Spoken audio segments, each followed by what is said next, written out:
우리는 지난주에 여호수아와 이스라엘 족장들이 변장한 기브온 사람들에게 속아 넘어가 그들을 죽이지 않는다는 평화 조약을 맺었던 사건에 대해서 함께 살펴보았죠. 주인이 되어서 노예를 부려보고 싶은 욕심과 속이는 말에 쉽게 넘어간 경솔함이 이스라엘 백성이 화친 조약을 맺게 되는 원인이 되었지만, 하나님은 그들의 욕심과 경솔함을 책망하시지 않고 그들이 화친 조약을 맺기 전 하나님께 먼저 묻지 않은 것에 대해서만 책망을 하십니다. 욕심과 경솔함은 그럴 수도 있는 실수고 범죄로 이어지지 않는 실수로 끝날 수 있는 반면, 하나님께 먼저 묻지 않는 것은 그럴 수 없는 실수, 절대로 해서는 안 되는 실수이기 때문에 그렇습니다. 절대로 해서는 안 되는 실수를 하면 그럴 수도 있는 실수가 범죄와 곧바로 연결된다는 사실을 우리는 잊지 말아야 합니다. 그럴 수도 있는 실수이고 그냥 해프닝으로 지나갈 수 있는 일이 범죄로 이어져 하나님의 책망을 받지 않도록 절대로 해서는 안 되는 실수, 곧 하나님께 먼저 묻지 않은 실수를 범하지 않는 우리 모두가 되기를 다시 한번 축복합니다. 오늘은 하나님께 먼저 묻지 아니하여 하나님의 명령에 따라 반드시 전멸시켜야 할 히위 족속의 기브온 사람들을 오히려 죽이지 않겠다고 하나님의 이름으로 맹세까지 한 여호수아와 이스라엘 백성들에게 무슨 일이 일어났는지를 함께 살피고자 합니다. 여호수아 9장 16절입니다. 그들과 조약을 맺은 후 사흘이 지나서야 그들이 이웃에서 자기들 중에 거주하는 자들이라 함을 들으니라. 이스라엘이 기브온 사람들에게 속았다는 것을 알아차리는 데는 그리 오랜 시간이 걸리지 않았습니다. 3일밖에 걸리지 않았어요. 기브온 사람들의 정체를 알아차리는데 3일밖에 걸리지 않은 이유는 이스라엘이 가나안의 다른 지역을 정복하기 위해 3일간 행군한 이후 도착한 가나안 성읍들 중에 기브온 성읍이 있었기 때문입니다. 이 기브온에 가서 보니 그곳에 살고 있는 사람들을 보게 됩니다. 3일 전에 자기들과 평화 조약을 맺은 사람들과 그 생김새가 붕어빵처럼 똑같습니다. 그리고 자기들이 속았다는 것을 깨닫게 됩니다. 3일 거리밖에 안 되는 가까운 곳에 있는 가나안 족속 중 하나에게 속았다는 생각을 하자 당연히 분통이 치밀어 오릅니다. 바로 옆에 있는 가나안 족속 중에 하나인 이 히위 족속의 기브온 사람들에게 속았다고 생각을 하니까 분통이 나는 거예요. 하나님이 명령하시길 모든 가나안 족속을 예외 없이 다 죽이라고 하셨는데 기브온 사람들을 죽일 수 없게 되었으니 이 분통이 터져도 이만저만이 아닙니다. 속아서 맺은 평화 조약이니 당장에 파기하고 기브온 사람들을 전멸시키면 될 것 같은데 왜 이스라엘 사람들은 그렇게 하지 못하고 분통만 터뜨렸을까요? 여호수아 9장 18절에 그 이유가 나옵니다. 그러나 회중 족장들이 이스라엘의 하나님 여호와로 그들에게 맹세했기 때문에 이스라엘 자손이 그들을 치지 못한지라. 그러므로 회중이 다 족장들을 원망하니. 이스라엘 백성이 가나안 족속인 기브온 사람들을 죽이지 못해 분통이 터지고 있는 이유는 바로 그들을 대표하는 여호수아와 족장들이 하나님 여호와의 이름으로 기브온 사람들을 죽이지 않겠다고 맹약을 했기 때문입니다. 하나님의 이름으로 맹세를 해서 기브온 사람들을 죽일 수 없다고 판단한 이스라엘 백성들 전체가 할 수 있는 일이라곤 속아서 잘못된 평화조약을 맺은 족장들을 원망하는 것뿐이었습니다. 그도 그럴 것이 하나님께 불순종하는 자가 얼마나 큰 화를 이스라엘에 불러오는지를 이스라엘 백성 모두가 알고 있기 때문입니다. 당시 천하무적과도 같던 여리고성 전투에서 대승을 거두었던 이스라엘이 여리고성에 비하면 시군죽 먹기처럼 쉬워 보이는 아이성과의 첫 번째 전투에서 많은 사상자와 더불어 대패를 당하게 되죠. 그런 일이 얼마 전에 있었습니다. 이 일로 큰 충격과 슬픔에 빠진 이스라엘 백성이 아이성 전투에서 진 이유를 알게 됩니다. 바로 아간이라고 하는 한 사람의 범죄 때문이었습니다. 불순종의 범죄 때문이었어요. 여리고성에 있는 모든 것을 사람이건 동물이건 물건이건 가리지 않고 다 하나님께 바치라는 하나님의 명령에 아간 한 사람이 불순종하여 하나님의 물건을 도적질했습니다. 한 사람의 불순종 때문에 많은 사람의 목숨을 잃게 되고 전쟁에 패하게 됐으며 이스라엘 전체를 절망과 탄식의 눈물바다가 되었다는 것을 이스라엘 백성은 바로 얼마 전에 뼈저리게 경험을 했습니다.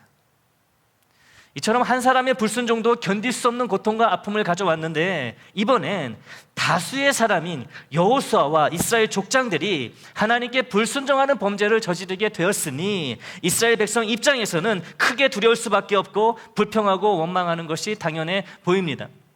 우리가 이스라엘 백성이라도 이 족장들을 분명 원망했을 것입니다. 이스라엘 온 백성들로부터 큰 원성을 듣고 있는 이 족장들이 다음과 같은 반응을 보입니다. 여호수아 9장 19절이에요. 모든 족장이 온 회중에게 이르되 우리가 이스라엘의 하나님 여호와로 그들에게 맹세하였은즉 이제 그들을 건드리지 못하리라. 족장들의 이 말은 성난 이스라엘 백성들을 달래기보다는 화를 더 돋구는 것처럼 들립니다. 이스라엘 백성들이 이미 알고 있는 사실을 말하고 있기 때문이에요.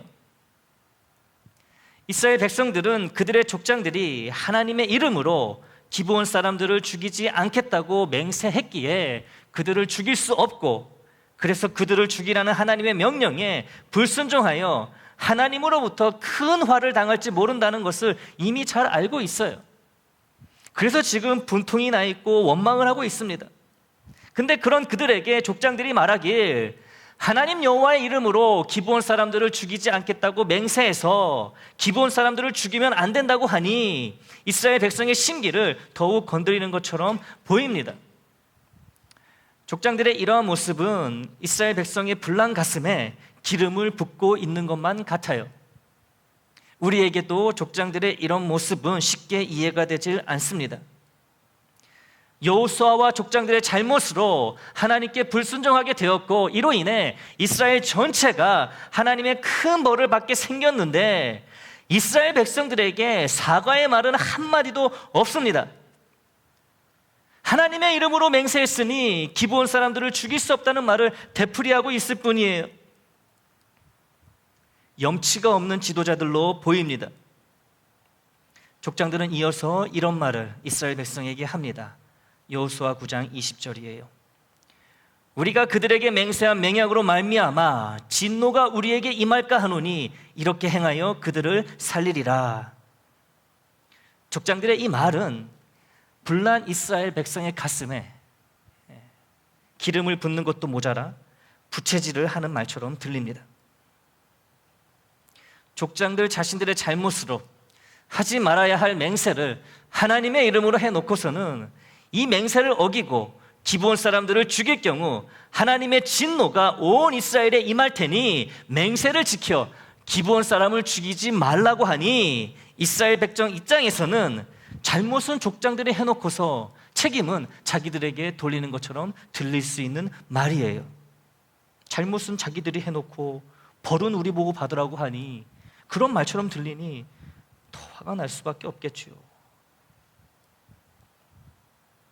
이스라엘 백성이 참 억울하겠구나라는 생각과 지도자들인 족장들이 어쩜 저리 염치가 없고 뻔뻔한가라는 생각을 동시에 하게 됩니다. 그런데요, 이 지점에서 우리는 이스라엘 백성이 과연 족장들을 원망하며 억울해하는 것이 당연하고 괜찮은 건지 확인해 볼 필요가 있습니다.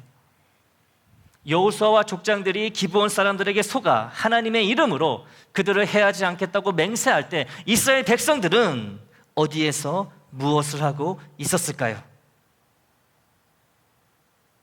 이스라엘 백성들은 지금 족장들을 원망하고 있는 이스라엘 백성들은 기브온 사람들이 변장을 하여 이스라엘을 찾아온 그 순간부터 족장들이 평화 조약을 맺는 그 순간까지 쭉 여호수아와 족장들과 함께하고 있었습니다.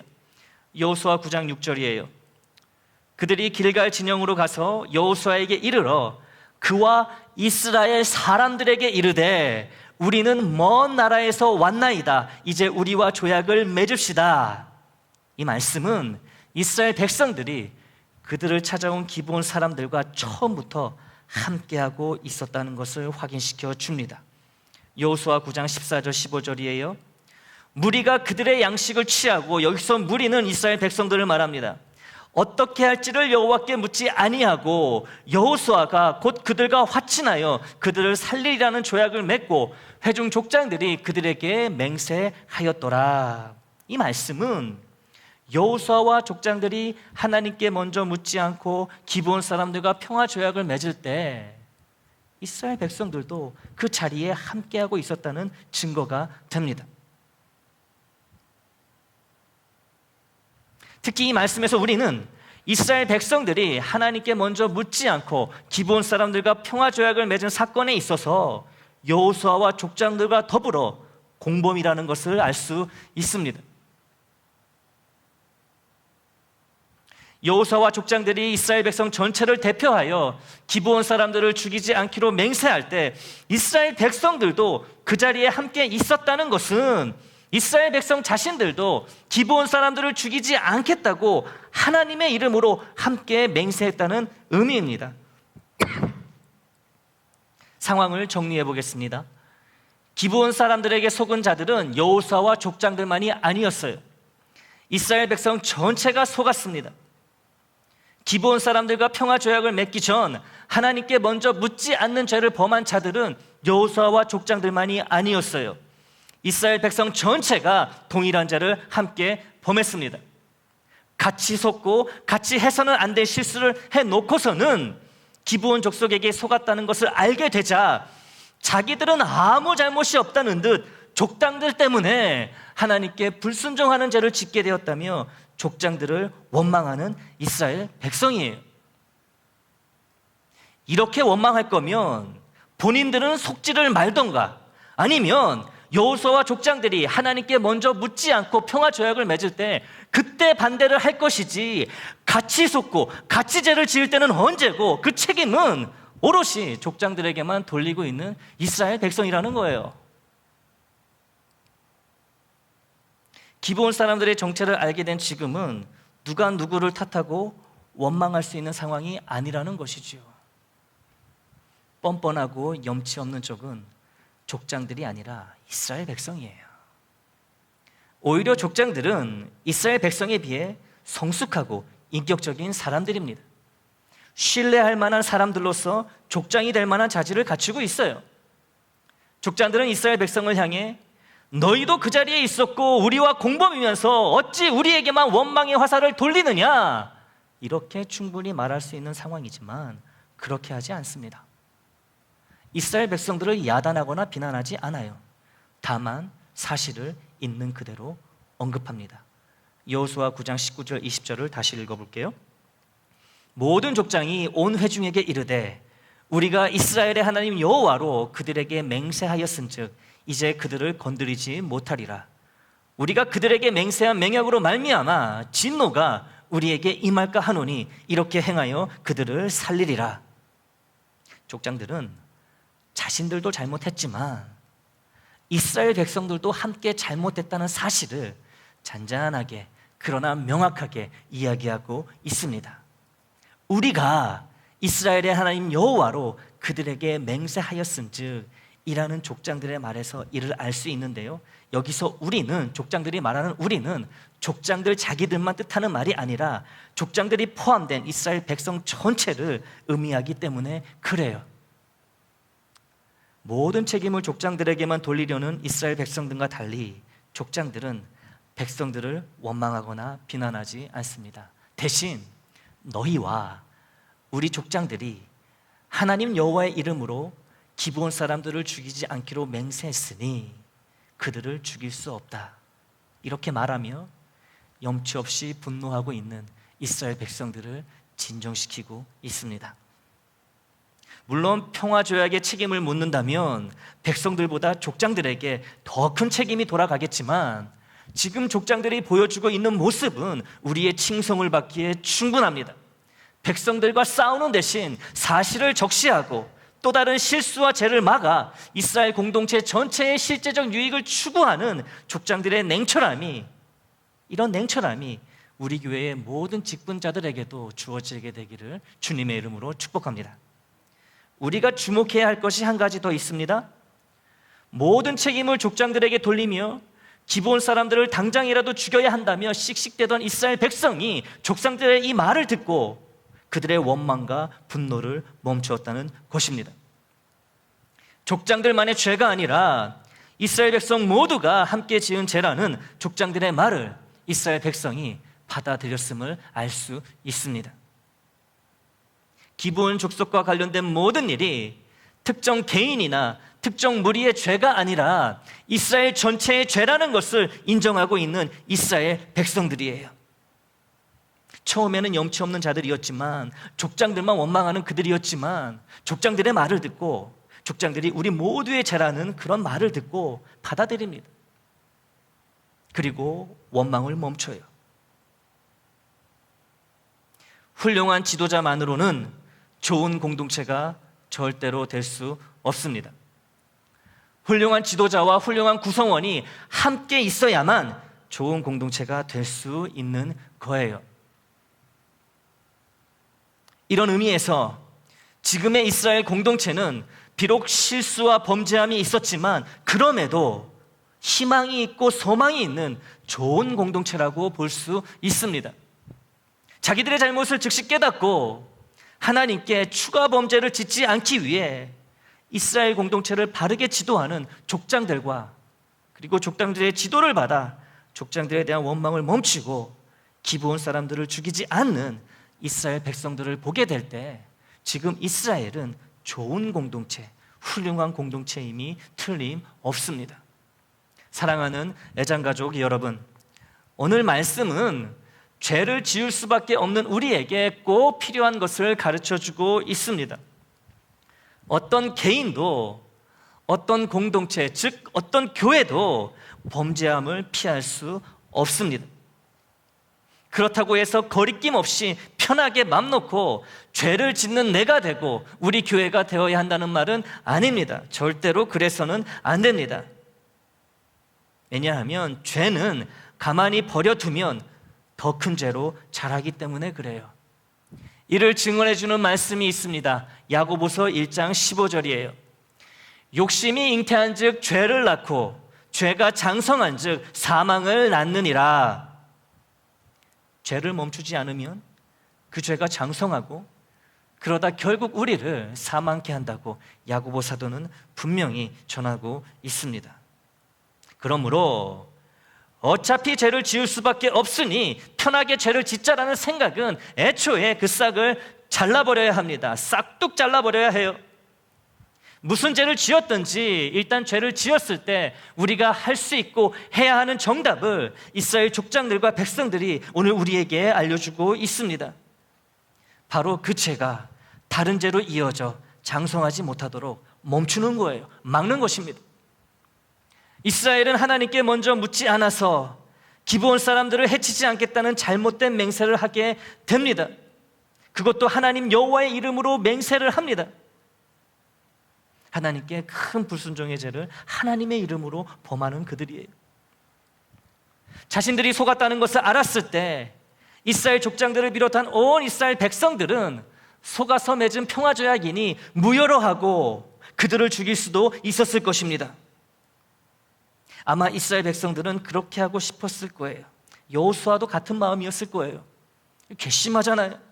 속았잖아요. 당장이라도 조약을 파기하고 죽이고 싶은 마음이 굴뚝 같았을 것입니다. 그러나 여호수아를 비롯한 족장들은 지나간 죄는 어쩔 수 없지만 여기서 또 다른 죄를 지어 하나님의 더 큰 진노를 받지 말아야 한다고 이스라엘 백성들을 가르치고 있어요. 기브온 족속을 살려줌으로써 하나님의 명령에 불순종하는 죄는 지었지만 그렇다고 하나님의 이름으로 맹세한 조약을 파기하여 하나님의 그 거룩한 이름을 믿지 못할 우스운 이름으로 만들어버리는 또 다른 죄를 짓지 말라는 족장들의 이 가르침을 또 이스라엘 백성들은 받아들입니다. 처음엔 자신들의 잘못은 감춘 채 족장들을 원망했던 이스라엘 백성들이었지만 족장들의 바른 가르침을 받아들여 이미 지은 죄 외에 또 다른 심각한 죄를 또 범하게 되는 심각한 위기를 모면하게 됩니다. 족장들과 이스라엘 백성들은 죄가 장성하여 더 심각한 죄로 이어지는 이 끊기 어려운 죄의 고리를 끊어내는 데 성공합니다. 마약의 치명적인 위험성 중에 하나는 강력한 중독성입니다. 한 번 마약에 손을 대면 그 강력한 중독성 때문에 마약에서 벗어나는 것이 매우 힘들어집니다. 많은 사람들에게 이 마약을 끊는 일이 불가능한 일이 되어 버립니다. 죄도 마약과 똑같습니다. 강력한 중독성이 있어서 한 번 죄 짓는 것이 어렵지 일단 짓고 나면 계속해서 또 다른 죄에 빠져들게 됩니다. 그래서 야고보는 죄가 장성한다는 표현을 쓰고 있는 거예요. 죄의 장성하는 속성은 죄의 강력한 중독을 뜻합니다. 이처럼 중독성이 강한 죄를 하나 짓고 나면 금세 장성하여 다른 범죄로 이어지면서 점점 더 사망으로 우리를 이끌어 갑니다. 죄의 중독성은 처음 죄를 지었을 때가 가장 약합니다. 그래서 첫 번째 죄가 장성하여 중독성이 더 강하여지기 전에 거기서 멈춰야 하는 거예요. 지금이 아니면 영원히 돌이킬 수 없을지도 모르는 것이 죄의 중독성입니다. 처음 죄에서 멈추지 못해 강력한 죄의 중독에 빠져 결국 돌이킬 수 없는 죄를 범했던 안타까운 한 사람이 있습니다. 바로 아담과 하와의 장남이자 아벨의 친형이었던 가인입니다. 하나님이 가인의 제물은 받지 않으시고 아벨의 제물은 받으셨습니다. 이로 인해 가인이 몹시 분해하며 안색이 울그락불그락 변합니다. 이런 가인에게 하나님이 말씀하십니다. 창세기 4장 6절 7절이에요. 여호와께서 가인에게 이르시되 내가 분하여 함은 어찌 됨이며 안색이 변함은 어찌 됨이냐?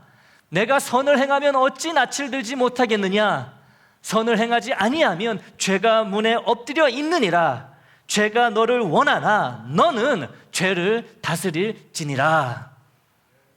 하나님은 가인의 마음에 있는 큰 분노와 변한 안색을 보시면서 가인이 그 마음으로 이미 동생 아벨을 죽였다는 것을 알고 계세요. 그가 마음으로 이미 살인죄를 저질렀는데 여기서 멈추지 않는다면 죄의 강력한 중독으로 인해 실제로 아벨을 죽이게 될 테니 여기서 그만 멈추라고 말씀하고 계십니다.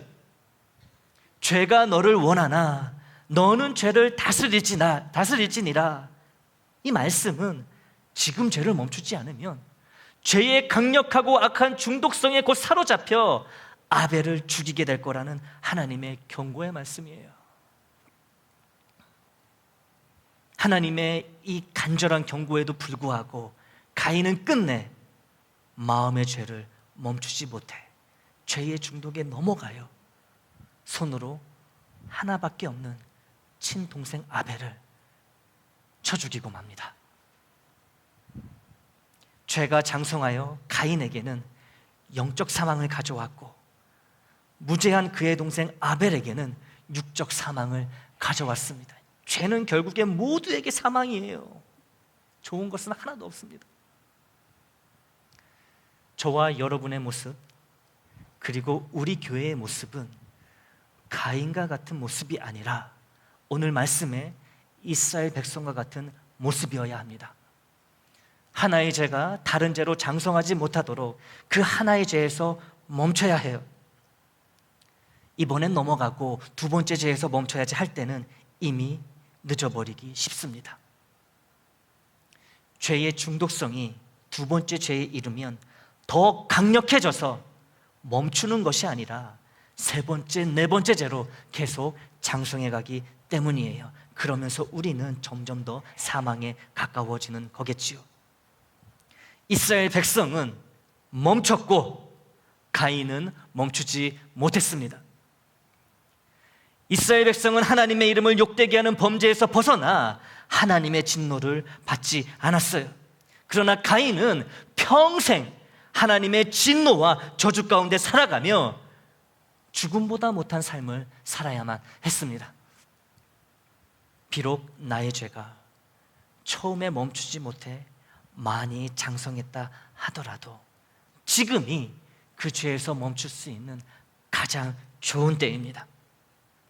시간이 지날수록 죄의 중독성은 더 강해지고 죄를 멈출 수 있는 가능성은 점점 더 줄어들 수밖에 없습니다.